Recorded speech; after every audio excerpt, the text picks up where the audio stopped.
La paz sea con cada uno de ustedes. Nos encontramos con un nuevo tema.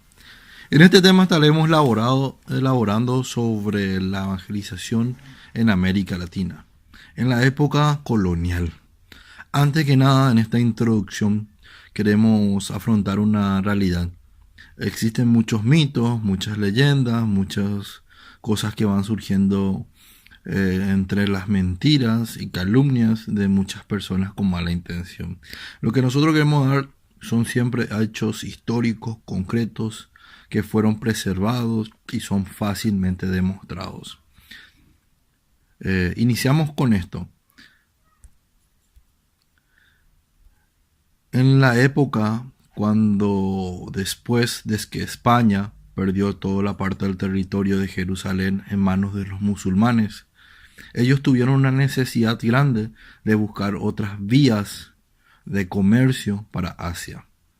En esas expediciones hubieron varias que intentaron encontrar otras rutas marinas.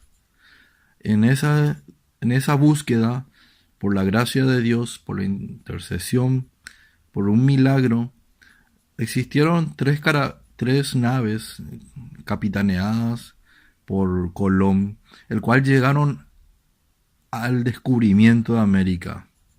En este momento preciso hubo una gran alegría. Primero no se dieron cuenta que no era otro continente, sino que alguna de las islas o países de Asia.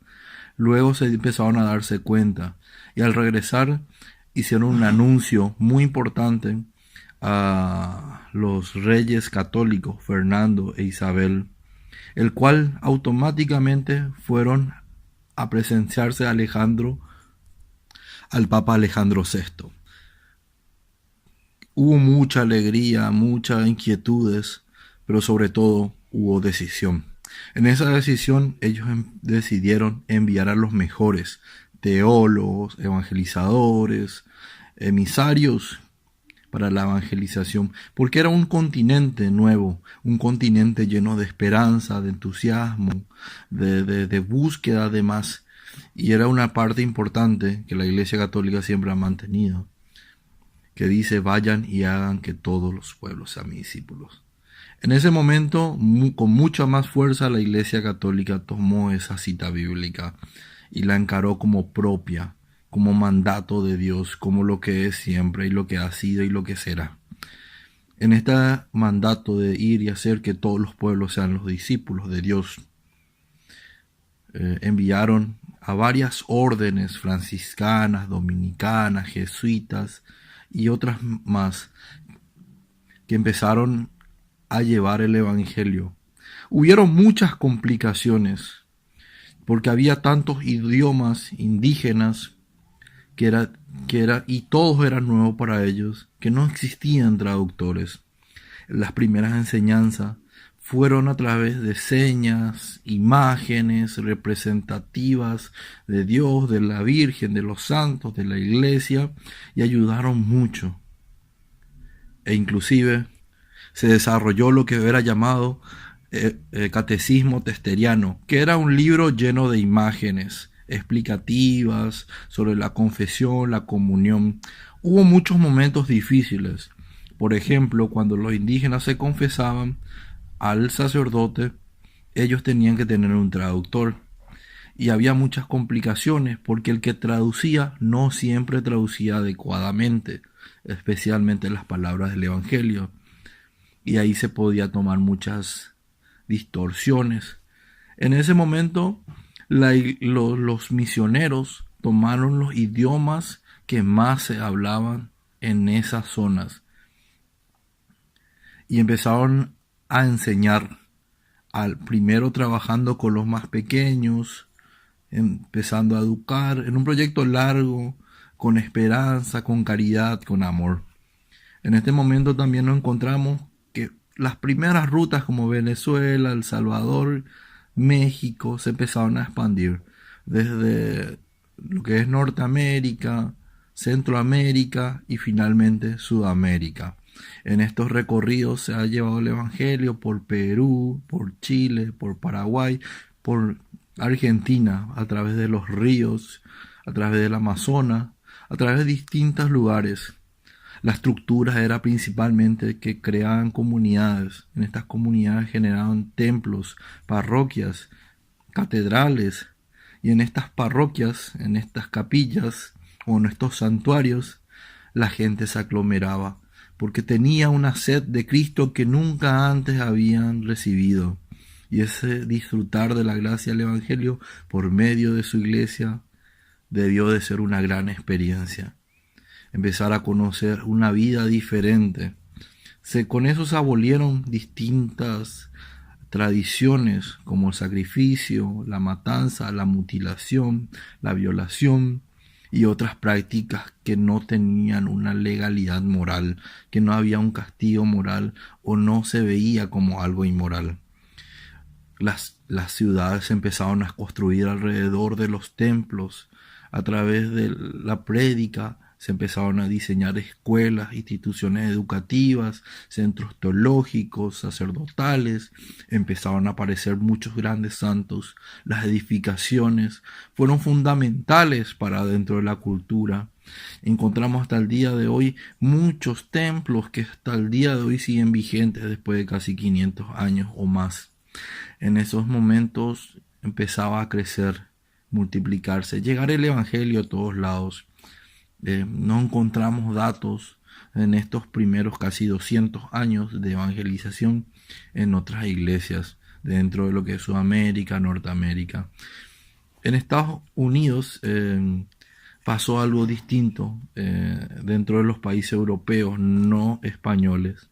Existían también otras religiones que se estaban formando y empezaron a ver la esperanza de ellos y empezaron a llegar a Estados Unidos y empezaron a ver 5, 10, 12 y se empezaban a multiplicar.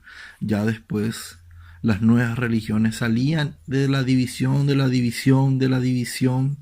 lo que fueron llegando al principio. Hoy en día siguen apareciendo nuevas sectas, nuevas iglesias, nuevos templos con nuevas doctrinas que hace 500 años nos enseñaban. Nosotros a través de esos catecismos, a través de esos libros, a través de esa estructura, las imágenes, los templos, los adornos, las casas parroquiales de las comunidades, podemos encontrar fácilmente miles y miles de pruebas de la existencia y presencia católica. Estos temas estarán abordando por países y representantes de cada uno de esos países están personas, teólogas, catequistas, apologetas y distintas ramas dentro de la fe cristiana. Todo está hecho con amor, todo está hecho con la esperanza de transformar, convertir, de buscar dar razones de nuestra fe, porque es importante entender. Pues a través del conocer uno puede amar, porque uno no ama lo que no conoce. Si uno dice ser católico, pero no conoce la historia, realmente no es un católico. Así como el que nace, ejemplo, en Chile, y no conoce la historia de Chile, no tiene identidad chilena. O el que nace en Brasil, o en Argentina, en Cuba, Perú, Costa Rica, Puerto Rico, tiene que conocer su historia, su identidad, porque es lo que le llegó a ser lo que es. Hermanos, que la misericordia de Dios esté cada vez con ustedes. Hay muchísima información, tenemos muchos temas hermosos que contar y le invitamos a seguir en nuestras redes sociales. Al final del video, en la descripción, van a estar detalladas todas las redes sociales que contamos. Todas son gratuitas, no pedimos donaciones porque lo hacemos con amor. Que la gracia del Señor cada uno sea con ustedes y en este proceso de formación en la fe, en este itinerario que vamos a recorrer, en este 1 mes y medio de temas, que la esperanza de Cristo y la fe sea fortalecida para la salvación, porque uno ama lo que conoce y como dice también muchos apologetas hoy en día, católico que no se forma, futuro protestante.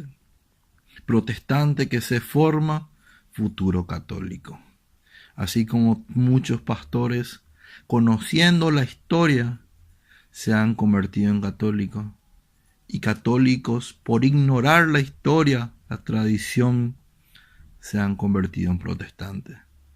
Se han convertido en iglesias que tienen 50 años.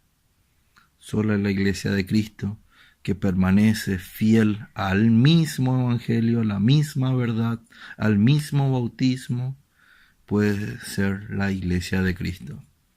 Porque debemos de guardar las doctrinas, las tradiciones que fueron transmitidas por los apóstoles. Y esa misma fe que hace 500 años, 400, 300 años, es la misma que profesamos hoy.